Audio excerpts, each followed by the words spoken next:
It's a Lapu-Lapu, hang on. No ban? Yeah, I don't know if this is an error or if they actually missed out on the ban. If you look behind us, there's a Barats that came through. Oh, Barats. So that should be the ban, the Barats, as they pick up the Lapu. Okay, I was just a bit confused there because they went straight to the Lapu. Was expecting a ban first, but yeah, I don't know if we can confirm this yet because behind us, ladies and gentlemen, we see the Barats. On screen, we do not. Well, going back to the drafts and compositions though, the Lapu-Lapu, Fredrin, and Arlott, a very heavy fighter-heavy composition right here. It doesn't usually do well against a Ruby and a Paramis, so the fact that they're picking all this up into what is kind of your counter leads you to believe that they have something special going on for the mid lane. Because you know, the Vexana is still not on the map.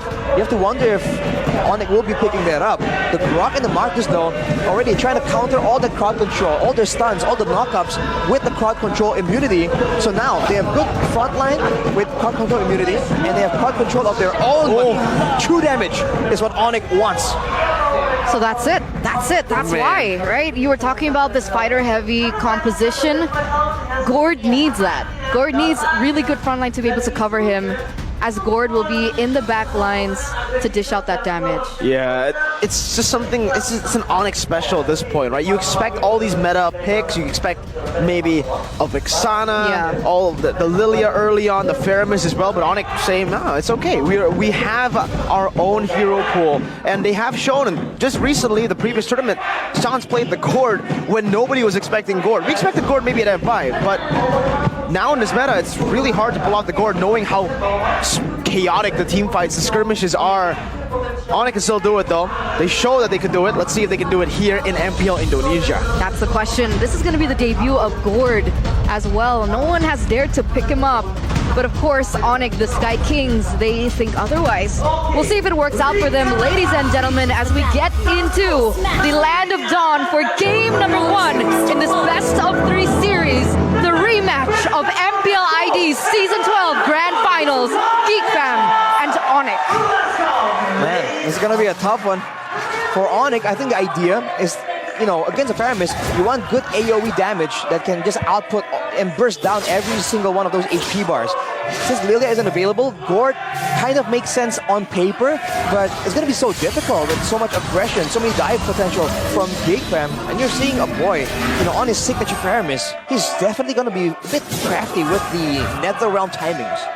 Definitely here.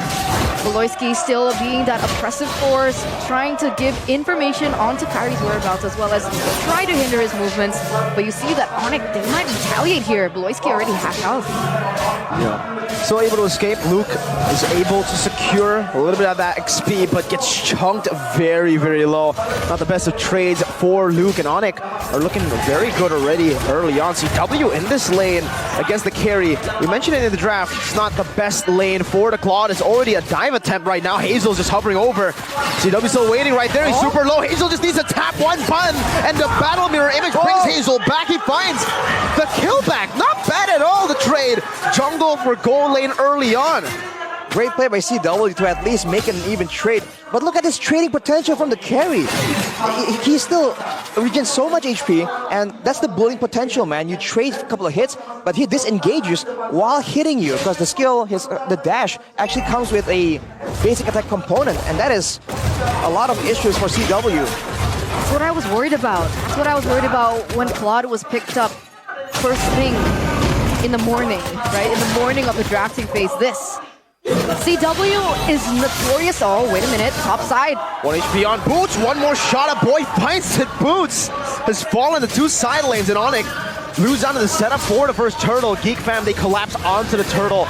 Into the turtle pit they go, and with Hazel dying earlier, you would have expected that Onic maybe will have a better chance at this. Geek Fam say no, though. They have that better mid control, and they'll utilize it. That's 2 lanes faltering into the hands of Geek Fam, right? Because he's pressuring CW, really just dominating. Is he gonna go? Is he gonna fall here? Beloyski's there. Oh, one more. Blazing the Wet, he pops it in. Has a Purify as well. Beloyski's not able to find any more damage. Final slash from Keyboy. Good retaliation, good answer back at CW 2 times now he's been able to outplay a very, very bad spot away. Kyrie walks up, gets a taunt done. Beloyski has the path around the wall that he placed down, and Keyboy takes him out. They definitely overstayed their welcome right there. But showing again that's just such a tough lane, especially because Carry's basic attacks actually fly so slowly that Chidera is doing a good job just harassing CW under his own turret.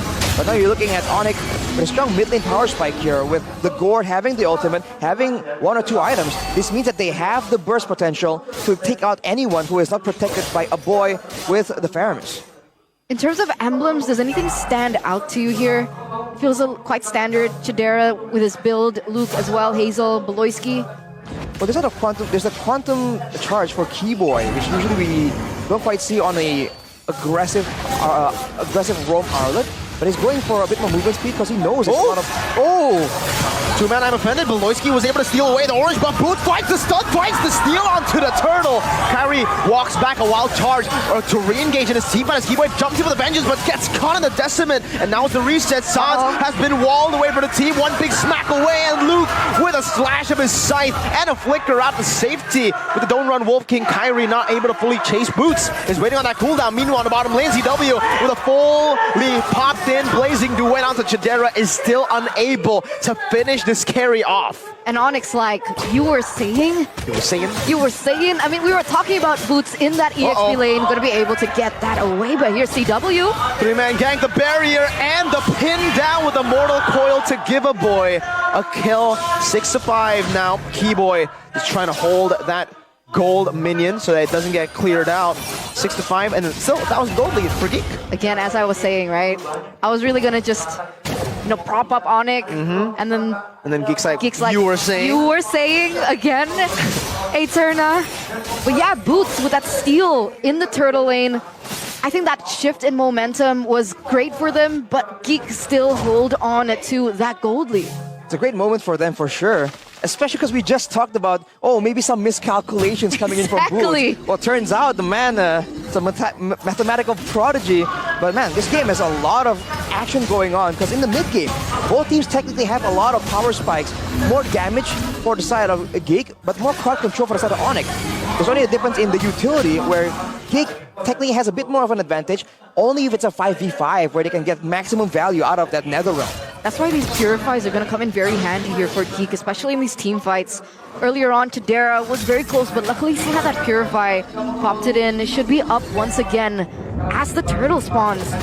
With what we saw earlier on in that 5v5, who do you think has the better advantage to get this next objective? I think the next objective, if Onic can get a really good engage, right? Because they have Keyboy, if they can get everyone together and combo it with Sans, that could be the winning solution. But Geek is definitely going to try and spread apart and try and counter that kind of game plan, even though that means some members are not protected by the Netherrealm. I'm offended onto Keyboy. The main initiator right now is going to be CC, but Boots and Kyrie follows through as well. Good Netherrealm, and CW pops in a blazing duet to try to disintegrate it. A boy gets caught in the Appraiser's wrath, and even in the back, Luke tries to sustain back up. Hazel with an amazing retribution on the Martyrs. Might have just equalized this trade, and the boy is back up. He had his stacks all stacked up to respawn instantly. And that's a 2k gold lead now for Geek fam.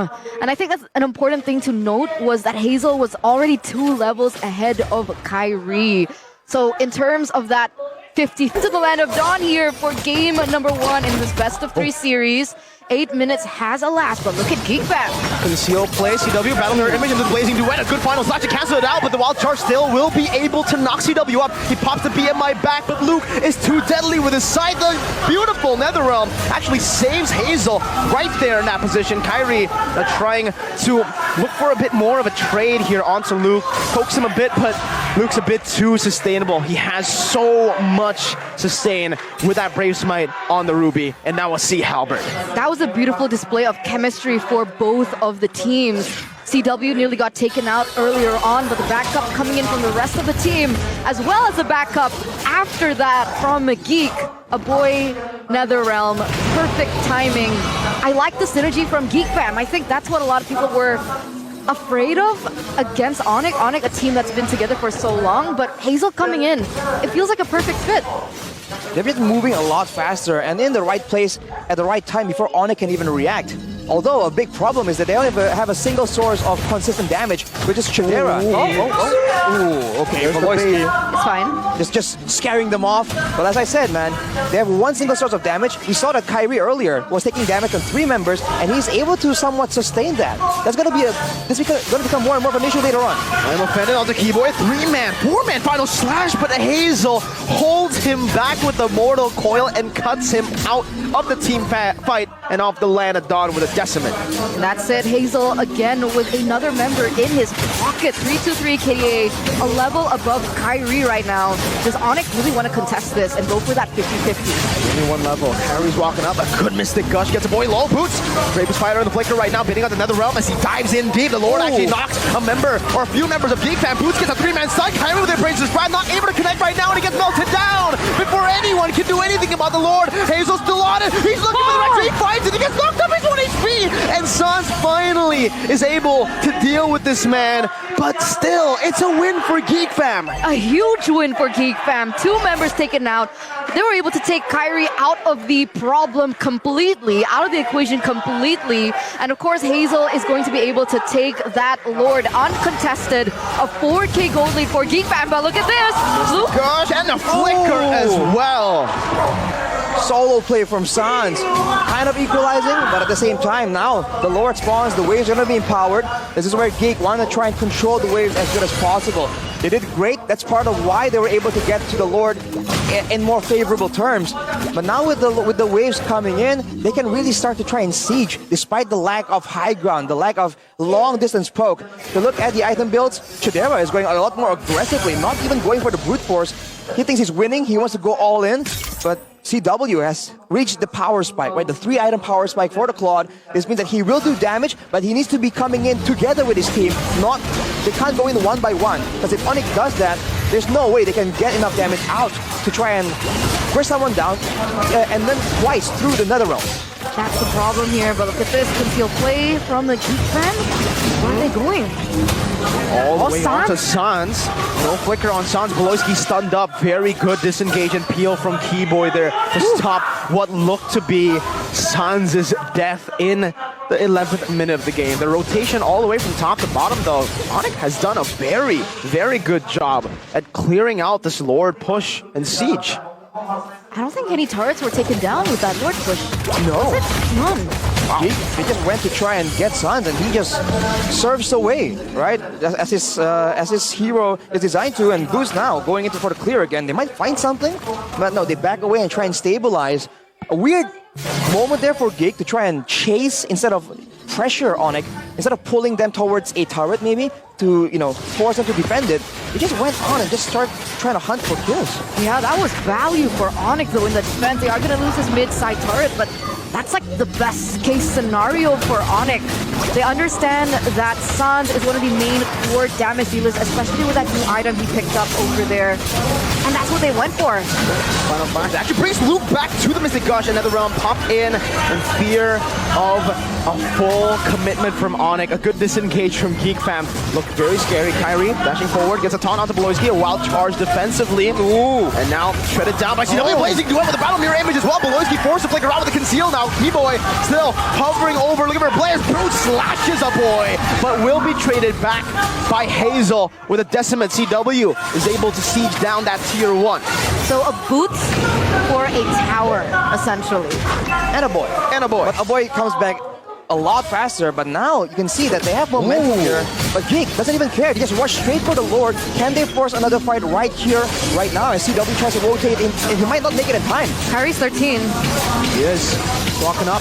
Duke, very, very low. Kyrie with a retribution. That's what we've been expecting from the man, and he does it. He comes in on time. Unlike the Avatar, when the world needed him most, he actually appeared.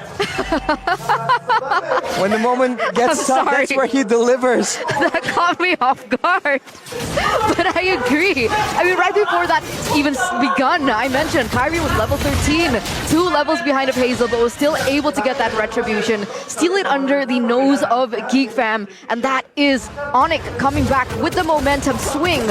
Notice Geek Fam's gold. it's already fallen behind from Onic. Exactly. And if you look at it, right, they didn't manage the waves at all before they rushed straight for that Lord, trying to force that play. So now Onic, they're getting a lot of value here. They might even get a base turret. They're waiting for it, and they have better siege due to that Gord. This is where now this pick starts shining through. Lord with a big charge into the base turret. Onic looking for that siege. One more hit with the Lord, and they are going to be able to secure the top lane of base turret. Now looking for more. A boy doing a good job at micromanaging the wave in the mid lane, clearing it out, and I'm offended as well from Luke.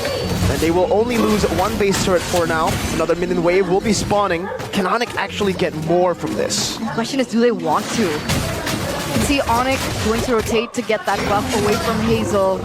Kyrie's actually going to get it, so Hazel doesn't have his orange buff just yet. Ooh, another taunt in, and my goodness, Luke flickered out of the Netherrealm that a boy had placed out to save him, and he loses his life because he's off position to save Luke. Oh my god, a disaster for Geek fam. Onic now looking for even more to punish. Just one mistake. Just one mistake gives Geek fam another problem here. One inhibitor taken down, one left standing. So even if Onic don't end it here and now, they are going to have the advantage in it, but let's go. Final slash, purified in, Keyboy still able to sustain just a bit. CW having a good time free hitting that turret with the help of these frontliners. Sans with a Mystic Gush over to a boy, and we do have a pause again. Apologies for the inconvenience, ladies and gentlemen. Please do be patient with us. For now, we're still going to have to see how this game plays out. We could use a break. We could use a break. You could hear the audience like, oh, yeah. Because we're getting to the good part. Will Onic end it right here, right now, or will they have to wait for the next? Oh, what happened? Okay, so they're going straight for the Lord take here. Oh my god, melted down. Wild charge, Battle Mirror Image, and even the Mystic Gush, forcing Beloy to flicker out to safety. No Wild Charge, but also no Mystic Gush for Sans. Big damage out of the fray. Hazel, Mortal Coil, Final Slash. We can move back to the back. I'm offended. Oh, he is able to find Sans in the back, and now forces him to flicker out. Chadera finds Keyboy. Kyrie's still able to find the Retribution, but the boy shuts Sans down in the back. 3v5. Luke looking for the flag right now as Kyrie's still able to dash out, but that's going to be it. Brought back to the team, but only to get on the Praiser's Wrath onto the Faramis. Another I'm offended on the CW, who's still going to be able to pop the Purify to back away again with the BMI. The Lord is spawned, and it is marching slowly into the mid lane. Hazel is trying to stop Onic for stopping the recalls. Luke, don't run Wolf King, Brave Spider to slash him out. Beloyski, a good barrier in place. Chidera has already walked all the way back, and the boy has recalled as well. Luke, somehow, some way, able to walk out and run away from those three members, and Geek fam come out still able to defend. That was too close for my comfort. I understand what Geek fam were trying to do. They were trying to get Onic off the board, clear the Lord, and then maybe go for a straight push. But Onic was able to extend the amount of time, and actually that was nearly chaos and disaster for Geek fam. Blaze into Wen, another round coming down though. Boots very, very low. Luke still able to sustain quite a bit right now. Chidera is actually going to be free hitting. Appraiser's Wrath onto 3. Kyrie still surviving, but it's a flicker forward into the Mystic Gush of Sans. Double kill picked up for the man as Beloyski now loses his immortality, pops into conceal. Hazel and Chidera still micromanaging the waves. Now another wave coming down. CW's free hitting in the back. Beloyski is trying his best to stop this from happening, but CW stays targeted. And this is your winning moment presented to you by Samsung Galaxy S24 Series 5G. Onic with Game 1 comeback. The victors of our first game in this best of 3 series, with Geek fam being able to control that early to mid tempo. Onic coming back. I seriously thought that this was Geek fam's game to win. They were so close, man. So only a few small moments led Onic to snatch away that victory.